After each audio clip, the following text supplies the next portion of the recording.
Bom dia, pessoal do nono ano. Vamos começar mais uma aula de ciências, tá certo? Espero que vocês estejam todos bem, com muita saúde, não é isso?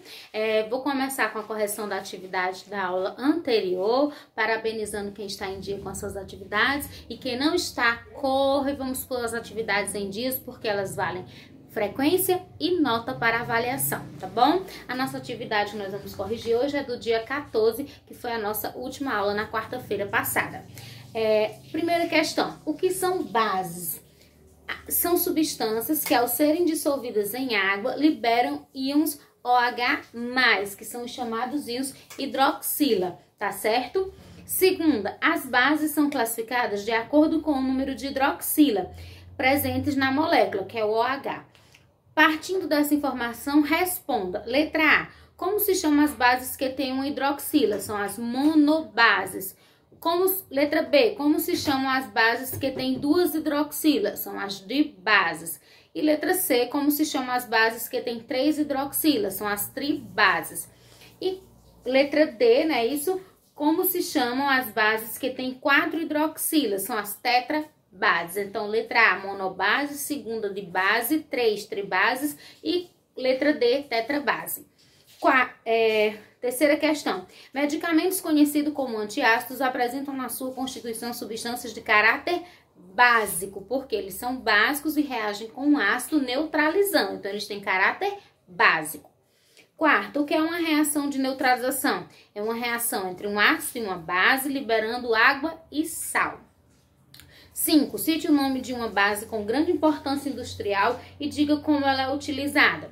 O hidróxido de sódio, que é o NaOH, é conhecido como soda cáustica e é utilizada na fabricação de sabão, tecido e papel. Tá certo, pessoal? Então, a gente encerra agora a nossa correção da atividade da aula passada e vamos falar agora sobre os sais, continuando o que? As funções químicas. A gente está estudando, como eu disse para vocês, são 4 funções químicas, nós já vimos ácidos, bases e hoje nós vamos ver os sais. E posteriormente iremos ver os óxidos para fechar o grupo das funções químicas, que são 4 funções químicas, tá certo? Então, nós vamos falar sobre os sais. Os sais, eles são compostos. A definição, para você diferenciar ele de outro, primeiramente vamos entender. Os sais, eles podem ser encontrados na natureza, certo? Eles são a crosta terrestre, na crosta terrestre, as substâncias mais abundantes que nós temos são os sais e os óxidos, tá certo? Então, eles podem ser encontrados na natureza,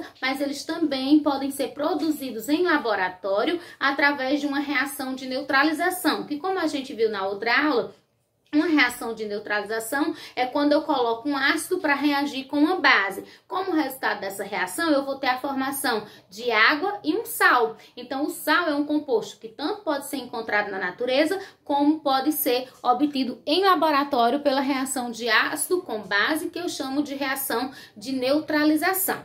Para vocês diferenciarem os sais de outros compostos, como eu digo para vocês, geralmente as questões vão cobrar isso, então vocês vão ter que lembrar que os sais, eles vão ser compostos que na sua fórmula não vão apresentar o OH no começo, não apresentam o H no começo, deixa eu tirar esse ó, não apresentam o H no começo e nem apresentam o OH no final do composto. Então, para vocês, tem o compostozinho lá e pergunta, isso é um ácido, um sal ou uma base? Aí você vai olhar, se ele não tem o H no começo, nem tem o OH no final, é um sal, tá certo? Um dos sais mais conhecidos, pessoal, é o sal de cozinha, que nós utilizamos todos os dias na nossa casa para temperar as nossas comidas, não é isso?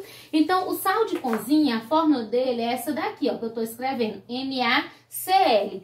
Então, vocês podem ver, ó, que no começo eu não tenho H. E no final, eu não tenho OH. Então, isso significa que ele é um sal, porque nem tem o H no começo, nem o OH no final, certo? O sal de cozinha, ele é muito importante, ele é encontrado na natureza, né? Ele é obtido a partir da evaporação da água do mar, certo? E aí reafirmo que eu já tinha falado, né? Que os sais são encontrados na natureza. A maioria dos sais tem sabor salgado, mas nem todo sal a gente pode ficar provando, porque alguns podem ser muito fortes para o nosso paladar. Eles conduzem eletricidade quando dissolvidos na água. A maioria se apresenta no estado sólido, em temperatura ambiente. E como eu disse, eles são formados pela reação de neutralização, que é uma reação de um ácido com uma base. Os ácidos, eles podem apresentar caráter ácido, básico ou neutro. O que é isso? Eu digo que um sal é ácido quando ele reage na água com água e libera íons hidroxila. Então, eu digo que um sal é ácido quando ele reage na água e libera íons H+. Então, eu digo que ele é um sal ácido. Quando o sal reage com a água e libera ânions hidroxila, ou H, que é esse aqui, eu digo que esse sal tem um caráter básico. E quando ele reage com a água e nem libera íons hidroxila, nem íons H+, então eu digo que ele é um sal neutro, que é o que acontece com o sal de cozinha. Em relação ao sal de cozinha, só uma informação para vocês. No Brasil, a partir do ano de 1953, foi criada uma lei que obriga a adição de iodeto no sal de cozinha. Por que essa interferência para colocar esse iodeto? Porque o iodo é um dos principais responsáveis para controlar o funcionamento da tireoide, da glândula tireoide, evitando que as pessoas desenvolvam uma doença que é chamada bócio endêmico, que cria um papo aqui nessa região, certo? Então, no Brasil, desde 1953, é lei e todos os produtores de sal de cozinha têm que adicionar no sal de cozinha o iodeto para evitar que as pessoas desenvolvam essa doença. Para verificar isso, vocês podem pegar qualquer pacote de sal e olhar que vai ter lá sal moído e iodado. Então, iodado significando que nele foi colocado iodo, tá certo? Alguns sais são muito importantes e muito conhecidos por nós.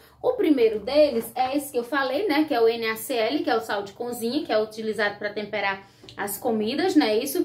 Aí nós temos também o hidrogeno carbonato de sódio, que ele é utilizado com bicarbonato de sódio, que serve na preparação de alimentos, de bolos, por exemplo, e também como antiácido estomacal. Nós temos outro sal também muito conhecido, que é o sulfato de alumínio, que ele é empregado nas estações de tratamento para fazer a limpeza da água. Então, pessoal, nas questões que vocês tiverem que diferenciar os sais, é sempre lembrar, são aqueles compostos que não vão ter nem o H no começo, nem o OH no final. Isso é um sal. E como exemplo, a gente tem o NaCl. Então, a gente encerra aqui a nossa aula. Vou passar a atividade. Vocês já sabem, devem copiar as perguntas, resolver, manda foto para mim no meu PV ou no nosso grupo de ciências. Se não quiser, manda no PV que não tem problema. Até no máximo na próxima quarta-feira, que é a nossa próxima aula. Estou disponível de 7 até as 5 para tirar qualquer dúvida de vocês. É só chamar no meu PV ou no nosso grupo de ciências, tá bom?